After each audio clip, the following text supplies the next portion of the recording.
was in Chattanooga, Tennessee, to find the Union Army there starving. 1901. Anna Edston Taylor, 43, the first woman to safely go over the Niagara Falls in a barrel. She made the attempt for cash award offered, which she put into the loan for her Texas ranch. 1916, Henry Ford awards equal pay to women. Right, yes, to win the World Series. I actually remember that shit. 2003, the supersonic jet made its last commercial passenger flight from New York City John F. Kennedy's International Airport to London's Heathrow Airport, traveling twice the amount of the sound of speed. That's fucking fast. Twice the sound of speed times 2. Okay. Oh, you got your shit drawers on. No shit. and a little bit of padding to go on with that. The fucking shit be stretching your junk out. 2008, many stock exchanges worldwide suffered the steepest decline in their histories. The day known as Bloody Friday. I think we all remember that shit. It affected us all. So there's your little bit of nerd today. You're today in history. Maybe you learned something. Maybe you didn't. Maybe you found out something that you didn't fucking know actually existed. Who knows? As long as we educated your mind. I got a little history for you. Yeah? What you got? My husband's grandmother used to hang out with Frank Sinatra, and he proposed to her, and she told him no. Oh, wow. But this is before he made it big. So, like, she was like, no, because you're never going to be anything, blah, blah, blah. And then come to find out, like, he's fucking everywhere now. No shit. That's like, that's like somebody getting, like our parents being asked to marry Elvis and they said no. Right. Hey, be safe, Tom. Hope everything works out good, man. Prayers to you, brother. Prayers, bro. So, looks like Facebook's fixing to go fucking political on our ass, huh? Oh my god, that made me so mad last night. I was like, Yeah. what the fuck is this? So, Facebook's going to let you connect with your government representatives. And your local government.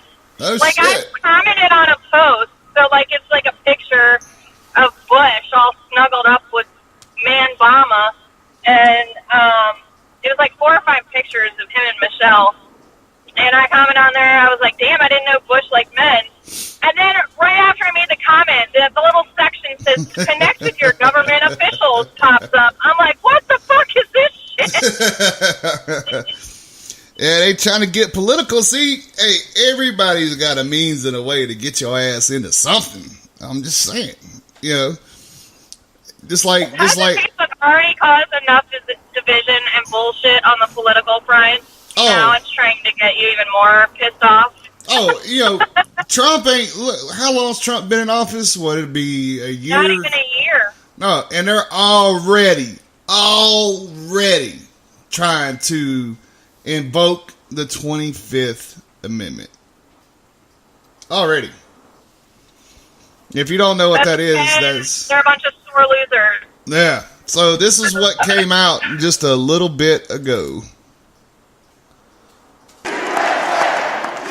Will Donald Trump's presidency last a full 4 years? Well, one of his closest former advisors believes there's only a 30% chance of him lasting until 2020. And that's because of something called the 25th Amendment.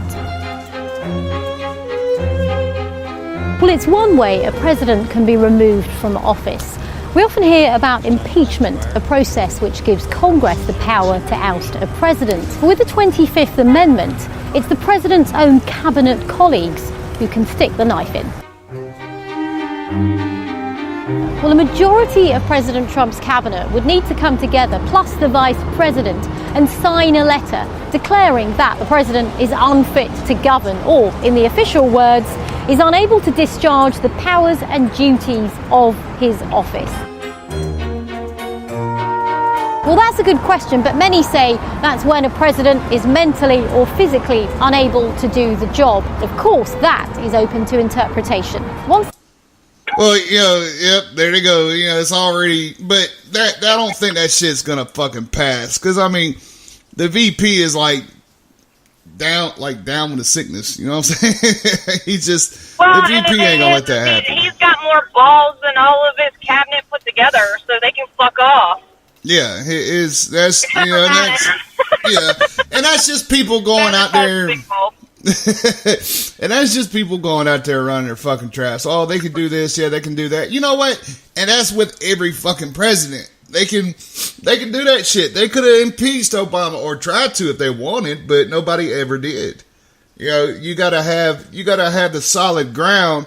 And just like Ron C said, people are hating his ass because he's trying to keep up with his campaign promise. And I think he's done a damn good job keeping up with his campaign promise so far. Honestly. Yeah. I mean, it's there once again. Y'all are bashing a freedom fighter because he was never in the military that's out here pushing for our country, our vets, active duty, first responders, and America in a whole. Keeping up with what he promised to everybody. Yeah, and if you do your research, he was on several shows where he was asked, like in the 80s and the 90s, he was like, would you ever become president? Because we think you would be a good president. And this is from Democrat leaders asking him this, mind you. And he was like, no, the only way I would ever become president is if my country truly needed me. So, he saw shit going down, and he was like, all right, time to pony up. Because, I mean, the man has everything in the fucking world. Yes, he does. He has everything. And why the fuck would you put your holdings in all your companies in someone else just so you could go run a country? And that will probably, the stress will kill you in like 15 years. Nah, you're absolutely right. You're absolutely right. There's a reason why he's a successful businessman. And why he's got all those billions and billions of dollars. We need somebody like this to come along that knows how to run a business, because pretty much you're going to have to run the country like a business. And, right. He's been successful at that for many, many, many, many years. He put his own damn money into his campaign. He didn't do no campaign funding or nothing like that. He didn't take money from fucking Middle Eastern companies like fucking Clinton did to fund her shit.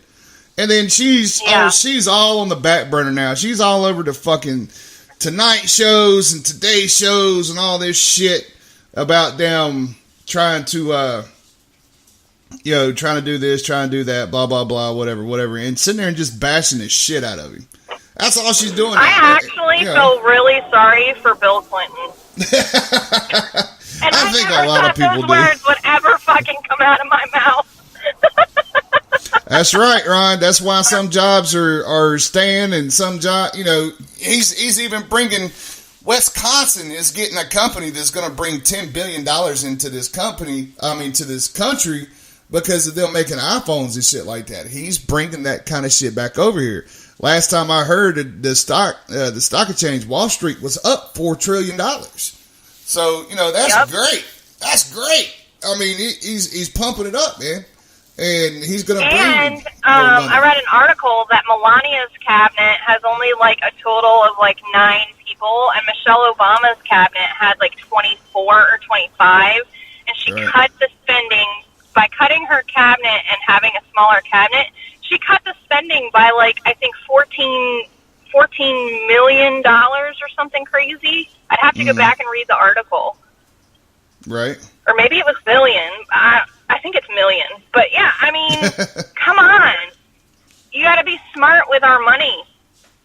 That's what they're doing. That's right. And it's going to keep rolling around. So, and just like being smart with our money and shit, people are starting to catch up on this no fans left bullshit. And unfortunately, the college players are not making it any better now. Oh my God, I was so mad. You got Florida Gators players standing in front of Tennessee Vault players. Where the fuck is this damn article going? Okay, it wants to flash on and off. Flipping them off and shit. It's of course it's a racial kind of thing that he's trying to put out. But you know, there you go. I mean, there's no sense of acting like that. And they're college players, so they should be fucking either kicked off the fucking team or benched. That's some bullshit. I call big bullshit on that one. You know, there's no sense in that. And it's got a couple things about no fans left and whatnot. But, you know, I will say the NFL ratings are down by, they said 47%. So almost cut in half. That's a fuck ton of money. Yeah. That is a fuck ton of money. You got to think that's almost 50%. Yep, from last year, too. And last year was one of their biggest years. I started boycotting last year when Copper shit started his fucking bullshit. Yep.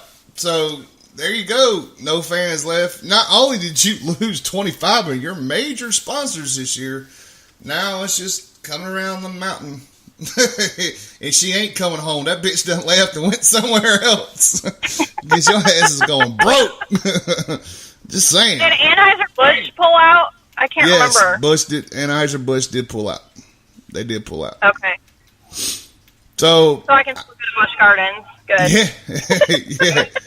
So how about U.S. bombers staged to show their force over there on the Rocket Man side of the world over there in North Korea with Kim Jong. I ain't heard about Jama Fucker in a while. Well, here's a new one for you. Pyongyang, the capital of North Korea, the place where tens of thousands of North Koreans gathered to show support for their leader Kim Jong-un and their anger at America's leader Donald Trump. Who the hell is Trump to talk about the collapse of our government? We are resolved to settle our differences with the US by military force if war breaks out. America, in turn, has demonstrated its strength and its own offensive options. The US Air Force flying bombers and fighter jets over waters east of North Korea. The closest they've flown to the country this century, said the Pentagon. It shows how seriously America is taking what they've called North Korea's reckless behaviour. Its increasingly antagonistic words and frequent missile tests have made many uneasy. But there's been no sign of North Korea hoping to placate or appease any escalating tension. Their foreign minister pulling no punches in a speech to the UN, saying Donald Trump was mentally deranged and on a suicide mission. The absurd reality is that a person like Trump, a mentally deranged person, a gambler who uses threats, fraud and schemes, has his hand on the nuclear button. This is the greatest threat to international peace and security. Donald Trump has said North Korea would pay dearly for its hostile behaviour. America, he said, would totally destroy the country if it was ever forced to defend itself. Andrew Plant, BBC News. All right, so there you go.